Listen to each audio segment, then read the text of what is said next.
Ang lambot pa. Ay, ang lambot. Mga kanimo. Ikapitong araw mula nung siya ay pumanaw. Maraming nalungkot sa pagpanaw ni Tom. Doon sa mga nagsasabi na wala daw ako nagawa kaya namatay si Tom, nagkakamali po kayo. Mahal na mahal po namin si Tom at hindi namin siya hahayaang mawala ng ganun-ganun na lamang. Nung time na yon na nagkasakit si Tom, anong gabi na yon ay dinala agad namin siya sa doktor. Ginawan siya ng mga test, laboratory at nakumpine din siya sa isang veterinary hospital. Lumabas sa kanyang result na sobrang taas na ng kanyang creatinine. At tinapat na kami ng doktor na 50-50 na nga daw ang buhay ni Tom. Kaya dun sa mga nagsasabi na wala kaming ginawa, pinabayaan namin si Tom, kakamali po kayo. Mahal na mahal po namin si Tom. Nung time nga na nawala na si Tom o nalagutan na ng hininga ay nirevive pa siya ng doktor. Ginawan pa ng paraan ng doktor para mabuhay pa sana, pero wala na. At ang naging findings nga ng doktor ay kidney failure. Bumagsak na po yung kanyang kidney. 0% na po na gumagana sa kanyang kidney. So biglaan lang po yung kanyang karamdaman at pag-atake sa kanya ay yun na pala yun. Pahinga ka na, Tom, ha? Pahinga ka na. Nagpaalam na po si Tom sa atin. Paalam na po siya. Hindi na po nakayanan yung kanyang sakit. Hindi na rin siya nasalba ng doktor. So wala na talaga tayong magagawa. Lambot pa. Maraming salamat sa pagsubaybay sa buhay ni Tom. Maraming salamat. Paalam, Tom. Paalam. Mga kanimo.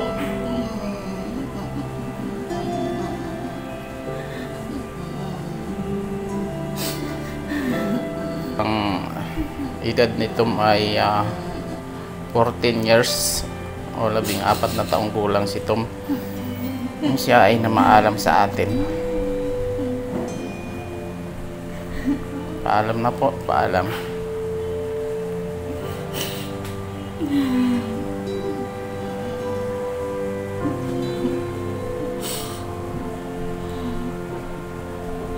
Naririnig mo ba ako, Tom? Naririnig mo ba ako?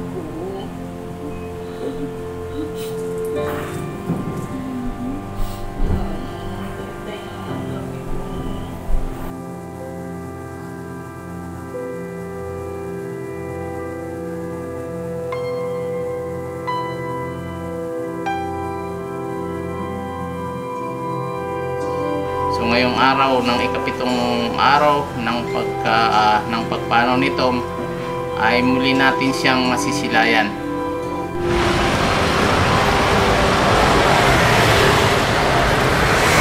So mga guys, mga tropa, nandito na kami sa labas kung saan lugar na pansamantala naming inalagak yung mga labi ni Tom. Kuhanin na namin siya mga guys. Ito yung kanyang mami at yung kanyang ate. Lakad lang kami galing sa bahay. Pero napakainit. Pagkatapos nga ng 7 araw na pagkawala ni Tom, ay muli na natin siyang makikita o muli na natin siyang masisilayan. Pasok tayo.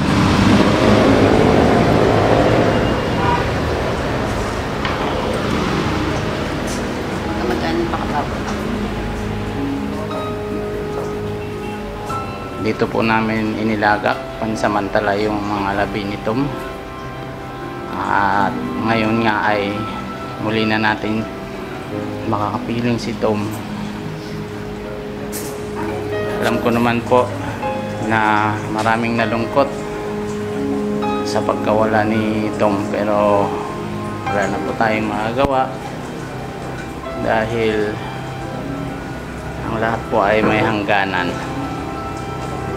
Sa mga naging kaibigan, naging kasama ni Tom sa social media, sa Reels, ito na po yung kanyang huling yugto ng kanyang buhay. Sa mga sumubaybay sa buhay ni Tom, muli na natin siyang masisilayan sa huling sandali ng kanyang mga labi. So balak kasi namin noon na i-view si Tom habang pinaprocess yung kanyang katawan, pero nagdesisyon na kami na hindi na lang manood kasi lalo lang kaming masasaktan at lalong babaha ng luha at emosyon. So ngayon nga po ang release ng kanyang mga labi.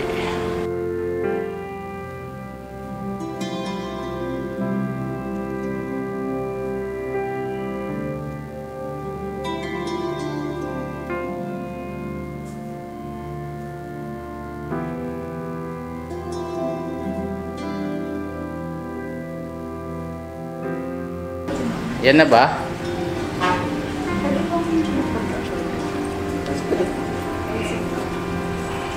Tingnan natin. Ay, eto na si Tom, oh. Mga guys, oh. Yan na si Tom. Ito sa mga naging kasama ni Tom sa social media. Ito na po siya. Ito na yung kanyang mga labi. Buksan mo nga yung ano? Eto, hindi nabubuksan.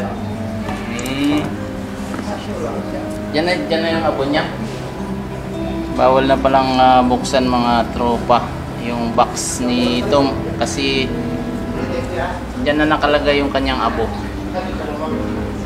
Pina-cremate kasi namin siya para kahit pa paano hindi siya mawawala sa amin. Nasa bahay lang siya at hindi mawawala yung kanyang alaala. Pinakremate namin siya. Ito na yung si Tom, oh. Ito na po yung kanyang huling yugto ng kanyang buhay.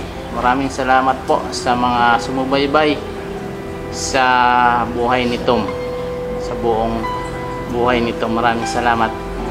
Paalam na po. Yan si Mami, miss na miss niya si Tom. Yakap-yakap niya pa, oh. Okay.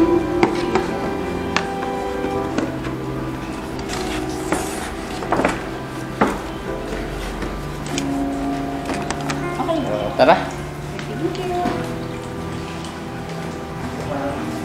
Bye-bye po.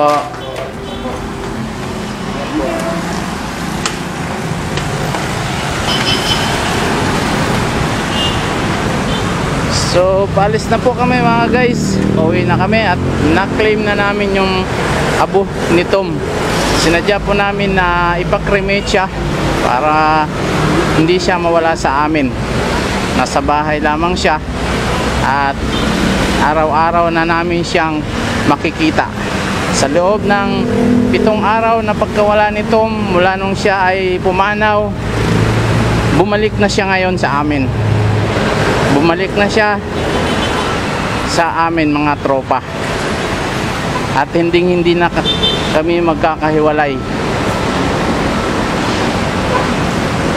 So maraming salamat sa mga sumubaybay. Maraming salamat.